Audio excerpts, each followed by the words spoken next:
Hello বন্ধুরা, সবাই কেমন আছো বলো। আমি তনুশ্রী নিয়ে চলে এসেছি আবারও একটা নতুন ভিডিওটা পুরোটা দেখার জন্য অনুরোধ রইল, কেউ স্কিপ করো না বন্ধুরা। একটা লাইক দিয়ে তোমরা ভিডিওটা পুরো দেখো। তোমাদের একটা লাইকে কিন্তু আমার ভিডিও করার উৎসাহিতটা বেড়ে যায়। দেখতেই পাচ্ছ আজকে আমাদের রান্নাঘরের ভিতরে কাজ হচ্ছে। এই যে দেখো, একটা মিস্ত্রি আমি নিয়ে এসেছি, ঠিক আছে। মিস্ত্রিটা তাও যদিও বা বাইরের না, আমাদের ঘরের মিস্ত্রি। এটা আমার বর, ও সমস্ত কাজ নিজেই করে। তোমরা যারা আমার আগের ভিডিওগুলো দেখেছো তোমরা জানো। আজ আমার নতুন করে রান্নাঘর করা হচ্ছে। আজ প্রায় 1.5-2 বছর ধরে তোমরা আমার ভিডিওগুলো দেখো। এই সামনে আমি রান্না করি, মানে রান্নাঘরের দরজার মুখে, কারণ প্রচণ্ড গরমের জন্য সামনে রান্না করতাম। এত হারে গরম, ভিতরে কোনো জানালা নেই, যার জন্য খুব অসুবিধা হয়। আর এটা হচ্ছে জলের ড্রাম, ঠিক এই জায়গাটাতে বসানো থাকতো। এই ড্রামটা এখান থেকে সরিয়ে দিয়ে, যেহেতু জায়গা আছে, যেমন ছোট জায়গা তেমন ছোট্টভাবে সব কিছু সাজিয়ে গুছিয়ে নিতে হয়। নিজেরা একটু বুদ্ধি খাটিয়ে যদি করা যায় তো সেটা ভালোই হয়। তো আজকে দেখো, ওখানে কাজ চলছে বলে রান্নাবান্নাটা এখানে হচ্ছে। এই জায়গাটায় আজকে সব ধরে নিয়ে চলে এসে রান্না করছি দুপুরের রান্নাটা এখানে হচ্ছে আর কি। আর ওদিকে আমার বর কাজ করছে। যেহেতু দোকানপাট দুপুরের দিকে বন্ধ করে দিয়ে এসে, একটু তাড়াতাড়ি বন্ধ করে দিয়েছে, দিয়ে এসে ওদিকে কাজটা গুছাচ্ছে। এখানে রান্না করছি বলে ঠাকুরঘরটা ঘিরে দিয়েছি। তো যেহেতু মাছ রান্না হচ্ছে, একটা ঝাঁঝের বিষয় আছে, তাই ঠাকুরঘরের পর্দাটা ঘিরে দিয়েছি। আর এদিকে দেখো, এই কাক পাখি প্রতিদিনই খেতে আসে, আর এদেরকে দিনে 3 বার করে খেতে দেওয়া হয়। মানুষকে খাওয়ানোর থেকে না, এই কাক পাখি পশু পাখিদের খাওয়ানো অনেক লাভ আছে। মানুষকে খাওয়ালে তো মানুষ বদনাম করবে, কিন্তু ওদের একবার খেতে দিলে না, পরের দিন আসবে ওরা বদনাম করবে না। তো যাই হোক, এদিকে দেখো, এই জায়গাটায় যদি আমার রান্নার ব্যবস্থা করা হয় কেমন হবে অবশ্যই জানিও। আর সেই রান্নার ব্যবস্থাটাই করে দিচ্ছে, যেহেতু আমার বাড়িতে সব কিছু মেশিন পার্ট সব কিছু না আমার বর একটা একটা করে নিজে কিনে নিয়েছে। তার কারণ কি জানো তো, যখন ছিল না, ও যেহেতু কাজ জানে, তবে কেউ ওকে হাতে ধরে শেখায়নি, সব কিছু ওর নিজের চেষ্টাতে। আর এই দেয়ালটাতে এখানটায় এই ব্যানারটা মেরে দেওয়া হচ্ছে, তার কারণ যেহেতু এখানে রান্না হবে, রান্নার যে একটা ঝাঁঝ আছে, দেয়ালটা কালো হয়ে যায়, তেলচিটে হয়ে যায়, তার কারণে এটা এখানে মেরে দিল। দেখতেও সুন্দর হবে, আর ঝাঁঝটাও দেয়ালের মধ্যে লাগবে না, বা দেয়ালটা কালো হয়ে যাবে না। সেই জন্য সেই ব্যবস্থাটা একেবারে করে দিচ্ছে। ব্যানারটা ছিল আমাদের দোকানের ব্যানার। এখন বাড়িতে যা আছে, বিনা খরচাতে, বিনা টাকা পয়সাতে যা আছে সেগুলো দিয়েই এখন তৈরি করা হচ্ছে। এদিকে টেবিলটা কিন্তু ঝালাই করে পুরো রেডি করা হয়ে গেছে। হ্যাঁ, যেটা বলছিলাম, মেশিন পার্ট সব কিছু নিজে কেন কিনেছে জানো তো, নিজেদের মানুষদের, মানে নিজের আপন মানুষদের কাছে চাইতে গিয়ে একসময় তাদের আছে, মুখের ওপর বলেছে নেই, দেয়নি। সেই একটা কষ্ট থেকে না, ও নিজে থেকে সব কিছু একটা একটা করে মেশিন কিনে নিয়েছে। একসাথে তো আর সব কিছু কেনা সম্ভব না, তাই একটা একটা করে কিনে নিয়েছে। আর যেহেতু সব যা যা কিনেছে সব দোকানেও লাগে, আর নিজেদের ঘরেও লাগে। এদিকে ও কাজ করছে আর আমি ভিডিও করছিলাম। আর এদিকে দেখো, আকাশটা কিন্তু একদম মেঘলা, টুপটাপ করে তখন বৃষ্টি চলছে। আর এই যে আমাদের এই জাম গাছে এবছর জাম হয়নি। প্রতি বছর খুব জাম হয়েছে, কিন্তু এবছর জাম হয়নি। তারপরে ওদিকের কাজ করতে করতে কাজটা রেখে দিয়ে এদিকে ঘরের পিছনের দিকে একটা দুটো ডুমুর গাছ আর কি, এত বড় হয়ে গেছে। আর এর শিকড় যখন দেয়ালের ভিতর চলে যায়, দেয়ালটা কিন্তু ফাট নিয়ে নেয়, ফেটে যায় দেয়ালটা। সেই জন্য দুই ভাইয়ে মিলে কস্তাকস্তি করে অনেকক্ষণ থেকে ডুমুর গাছটা তুলতে পারছিল না, শেষ পর্যন্ত পেরেছে। আর ওই যে আগে একটা পড়েছিল, ওটা আমার দেওর একাই তুলে দিয়েছে, কারণ ওর গোড়াটা খুব আলগা ছিল। আর দ্বিতীয় গাছটা আলগা ছিল না, খুব একদম দেয়ালের সঙ্গে মিশে যাচ্ছিল। তাই কোথায় শিকড় আছে সব খুঁজে খুঁজে একটা একটা করে দুই ভাইয়ে মিলে তুলে দিচ্ছে। এইসব কাজগুলো যখন শ্বশুরমশাই বেঁচে ছিল উনি করতো, উনি নেই তো, তাই সেই কাজগুলো এখন এই ছেলেদেরই করতে হচ্ছে। আর আমি এই ঘরের পিছন দিকটা যাই না। তো তারপরে দেখো, রান্নাবান্না শেষ করে ভাবলাম যেহেতু নতুন রান্নাঘর হচ্ছে, তাই গ্যাসটাকে একটু ভালো করে ধোলাই করে নিই। গ্যাসের ওভেনের এই দিকেরটা ভেঙে গেছে, সেটাও চেঞ্জ করতে হবে। মানে পিছনের নাট ভেঙে গেছে। এই যে একদম মেজে ঘষে পরিষ্কার করে যতটা পেরেছি পরিষ্কার করেছি। আর এদিকের এই নাটটা, এই যে ওভেনের যে উনানের এটা না পুরো মানে ভেঙে গেছে, জ্বলে না, একদম আস্তে আস্তে জ্বলে, রান্না করতে খুবই অসুবিধা হয়।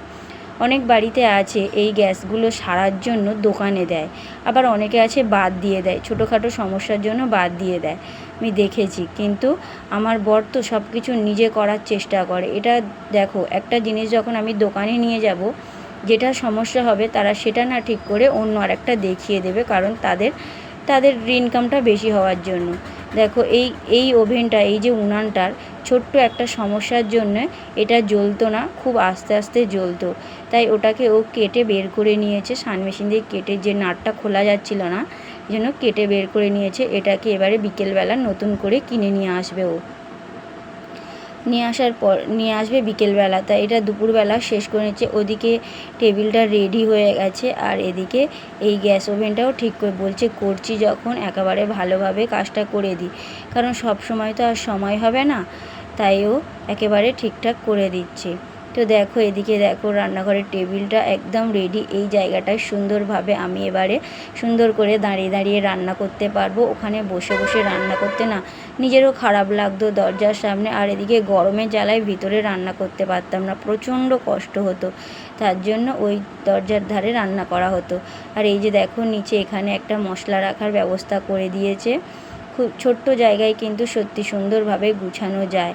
আর যারা মানে প্রথম একটু অসুবিধা হবে, যেহেতু একদম ছোট্ট জায়গার উপরে শুধু গ্যাস ওভেনটাই রাখা গেছে, পাশে কিছু রাখা যাবে না। একটু কষ্ট করে প্রথম একটু কষ্ট হবে, তাও আমার তো বেশ ভালো লাগলো। তোমাদের কেমন লাগলো অবশ্যই জানিও। দেখো, একদম সাজানো গুছানো হয়ে গেছে। দেখো জায়গাটাতে কেমন লাগলো অবশ্যই জানিও রান্নাঘরটা। আর এদিকে মিস্ত্রির কাজবাজ হয়ে গেছে। এবার মিস্ত্রির মাল মেডিসিন সব গুছাচ্ছে। এগুলো গুছিয়ে দোকানে না নিয়ে গেলে তো পড়েই থাকবে ওইভাবে, যেহেতু ওর আবার কালকের থেকে দোকানদারি করবে, সেই জন্য আর কি। মানে এটা ছিল শনিবারের ভিডিও। শনিবার আমাদের এখানে বাজার বন্ধ, তা ও আমাদের যেহেতু টায়ারের দোকান, রাস্তায় গাড়ি চলে, তাই ও একবেলা দোকানদারি করে শনিবার। তাই বিকেলবেলাটা বন্ধ ছিল বলে তাই এই কাজগুলো দুপুরবেলা করে নিয়েছে। তখনও ও স্নান হয়নি, কিছু হয়নি, কিন্তু ভাত খাওয়া হয়ে গেছে। কাজ গুছিয়ে নিয়ে তারপরে স্নান করবে বলে সবাই মিলে খাওয়া দাওয়া হয়ে গেছে। খাওয়া দাওয়া করে সব গুছানো হয়ে গেছে। এদিকে দেখো, ওর মাল মেডিসিন ও গুছাচ্ছে। এখানে আমরা দুজনে খুব ইয়ার্কি ফাজলামও মারছিলাম। তাই এই যে সমস্ত কিছু নিজে করা, এই যে কারেন্টের বোর্ডের কাজগুলো ও বেশি, আমাদের বাড়িতে মিস্ত্রি বাইরে থেকে খুব কমই ডাকা হয়। এই যে বললাম যে গ্যাসের একটা ওভেন খারাপ হয়ে আছে, দেখো সেটাই রাত্রে বিকেলবেলা গিয়ে কিনে নিয়ে আসা হয়েছে। আর সাথে নিয়ে এসছে আঁশফল কিনে, কি বড় বড় আঁশফল, আমার তো খেতে দারুণ লাগে। দিকে বর বসে বসে আঁশফল খাচ্ছে, আর ওই যে গ্যাসের ওভেনটা কিনে নিয়ে এসছে, আর ওটা এবারে লাগানো হবে। আর এই যে দেখো, আঁশফল খাচ্ছে আর আমার হাতে ফেলছে। আমি এতগুলো খেয়েছি। তো আরও ওখানে আনা হয়েছিল, সেগুলো মাকে দেওরকে সব দিয়ে আসা হয়েছে দোকানে। তো দেখো, এই যে একটা একটা নাট চেঞ্জ করলে, নাটটার দাম যে খুব তাও না, মাত্র 10 টাকা। এই নাটটা চেঞ্জ করেই আমরা গ্যাস ওভেনের যে একদিকে ছোট একদিকে বড় থাকে, যেদিকটা ছোট থাকে সেদিকটা কিন্তু আমাদের রান্না করতে সত্যি খুব অসুবিধা হয়। যখন তাড়াহুড়ো থাকে রান্নার, সেই রান্নাটা করতে কিন্তু অসুবিধা হয়। দেখো, এই একটা নাট চেঞ্জ করলেই কিন্তু গ্যাস ওভেনটা, আর ওই যে বড় একটা উনান এনে লাগিয়ে দিলেই হয়ে যাবে। এই নাটটা চেঞ্জ করলেই তখন ওটা বড় হয়ে যাবে। এই যে দেখো, নতুন কিনে নিয়ে এসছে, সেইটা লাগিয়ে দেবে ও। এটা কিন্তু অনেকেই জানে না। এই ছোটোখাটো জিনিসগুলো সারার জন্য দোকানে দিয়ে আসে, আর দোকানে দেওয়া মানেই বিল বেশি। দেখো, বিল তো দিতেই হবে দোকানে দেওয়া মানেই। দোকানে না দিয়ে তোমরা যারা জানো না, অবশ্যই এই একটা নাট গ্যাস দোকান থেকে গিয়ে কিনে নিয়ে লাগিয়ে নিতেই পারো। আর ওই যে বলেছিলাম যে শুধু মানে কাত হয়ে পড়ে যেত, আর তেমন একটা জ্বলতো না, তার জন্য এই যে একটা বড় একটা নাট লাগিয়ে দিচ্ছে, পুরো একদম নতুন হয়ে যাচ্ছে। আর এই পিছন দিকের এগুলো তো ঘষে ওঠেন, এগুলো এই গ্যাস ওভেনটা অনেক পুরনো দিনের ওভেন। এই যে দেখো, নতুন উনানটা নিয়ে এসে লাগিয়ে দিয়েছে, এটা লাগানো চলছে আর কি।